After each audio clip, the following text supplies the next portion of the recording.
আসসালামু আলাইকুম দর্শক, আমন্ত্রণ জানাচ্ছি ঢাকা টাইমস ডিজিটালে। কি ঘটতে যাচ্ছে 31শে ডিসেম্বর 2024। এই দিনটি ঘিরে সামাজিক যোগাযোগ মাধ্যমে শুরু হয়েছে ব্যাপক আলোচনা।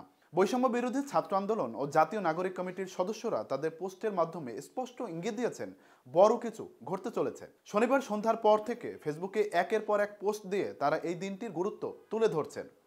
কেউ লিখছেন কমরেডস নাও অর নেভার, আবার কেউ বলছেন 31শে ডিসেম্বর শহীদ মিনার, এমনকি প্রোক্লামেশন অব জুলাই রেভলিউশন এর মতো ঐতিহাসিক ট্যাগলাইনও ছড়িয়ে পড়েছে। বৈষম্য বিরোধী ছাত্র আন্দোলনের মুখপাত্র উমামা ফাতেমার ভাষায় শেখ হাসিনার স্বৈরাচারী শাসনের অবসান এবং বৈষম্যহীন সমাজ গঠনের স্বপ্ন বাস্তবায়নের জন্য এই দিনটিকে স্মরণীয় করতে চাই। বৈষম্য বিরোধী ছাত্র আন্দোলন জানিয়েছে 31শে ডিসেম্বর কেন্দ্রীয় শহীদ মিনারে জুলাই বিপ্লবের ঘোষণাপত্র পাঠ করা হবে। এই ঘোষণাপত্রে থাকবে বিগত 15 বছরের শাসনের অন্যায় ও বৈষম্যের নথি, সমাজ পরিবর্তনের দিক নির্দেশনা এবং একটি নতুন রাষ্ট্রের স্বপ্ন। আন্দোলনের আহ্বায়ক হাসনাত আবদুল্লাহ এক পোস্টে বলেন, এটি মুজিববাদী সংবিধানের কবর রচনা। এর মাধ্যমে ছাত্র জনতার অধিকার পুনঃস্থাপনের কথা বলা হবে।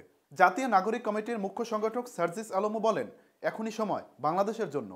গত 5ই আগস্ট শেখ হাসিনা সরকারের পতনের পর একটি অন্তর্বর্তী সরকার দায়িত্ব নিলেও দেশের নানা ক্ষেত্রে অস্থিরতা বিরাজ করছে। প্রশাসন থেকে শুরু করে রাষ্ট্রীয় কাঠামোর প্রতিটি স্তরে সংকট দেখা দিয়েছে। আন্দোলনের নেতাদের মতে জুলাই বিপ্লবের অসমাপ্ত কাজ সমাপ্ত করার জন্যই এই ঘোষণাপত্র অত্যন্ত গুরুত্বপূর্ণ। তারা বিশ্বাস করেন, যদি সেই সময় একটি বিপ্লবী সরকার প্রতিষ্ঠিত হতো তাহলে আজকের অনেক সংকট এড়ানো যেত। কি থাকবে সেই ঘোষণাপত্রে? বৈষম্য বিরোধী ছাত্র আন্দোলনের সদস্য সচিব আরিফ সোহেল জানান, ঘোষণাপত্রে থাকবে ভোটাধিকার হরণ, গুম ও ক্রসফায়ারের তথ্য, শিক্ষার্থী ও সাধারণ মানুষের প্রত্যাশিত রাষ্ট্রের রূপরেখা। এটি শুধুমাত্র একটি ঘোষণাপত্র নয়, এটি একটি নতুন অধ্যায়ের সূচনা। এখন প্রশ্ন, হঠাৎ তাড়াহুড়ো কেন? জুলাই বিপ্লবের অন্যতম সংগঠক আসিফ মাহমুদের মতে 2024 আর ফিরে আসবে না, তাই বছরের শেষ দিনই এই ঐতিহাসিক ঘোষণাপত্র প্রকাশ করা হবে। 31শে ডিসেম্বরের গুরুত্ব। এই দিনটিকে শুধুমাত্র একটি ঘোষণা হিসেবে দেখছে না বৈষম্য বিরোধী ছাত্র আন্দোলন। এটি একটি নতুন আন্দোলনের সূচনা। এর মাধ্যমে তারা একটি নতুন রাজনৈতিক দৃষ্টিভঙ্গি উপস্থাপন করতে চায়।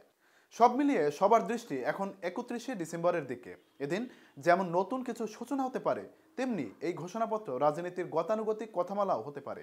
এই আন্দোলনের ভবিষ্যৎ কোথায় নিয়ে যাবে বাংলাদেশকে তা সময় বলে দেবে।